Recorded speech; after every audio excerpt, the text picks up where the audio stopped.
এই সদগীরণ বাসী কুমারখালীকে সারা জীবন শাসন করেন। বিএনপির প্রতিষ্ঠাতা সভাপতি অধ্যাপক আব্দুল কাদের বিশ্বাস পরিবার সদগীর মানুষ, আর আওয়ামী লীগের প্রতিষ্ঠাতা মোহাম্মদ গোলাম ভুটিয়া উনিও সদগীর মানুষ। কোথায় যাবেন? আমরা গর্ব করতে পারি কুমারখালী নিয়ে।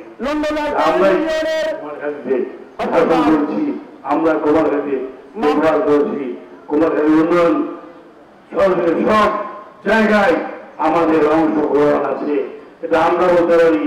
কয়েকটা মসজিদ করছেন, কয়েকটা মাদ্রাসা করছেন, কয়েকটা টিচার করছেন, কয়েকটা কলেজ করছেন, কয়েকটা করছেন। কথা আছে যে মাটি ফেটে গেল আর আপনি তেল চর্বি হয়ে গেলেন। তেল চর্বি অত সস্তা না, সময়ের দরকার।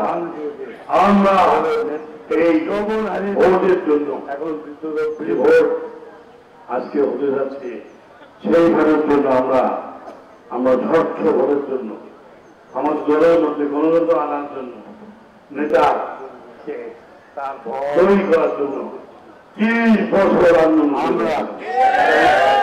আমরা অন্যায়কে বোঝাই দিয়ে অন্যায় মাননা, অন্যায় করি না। পাশে ইউনিয়ন, সদর ইউনিয়ন,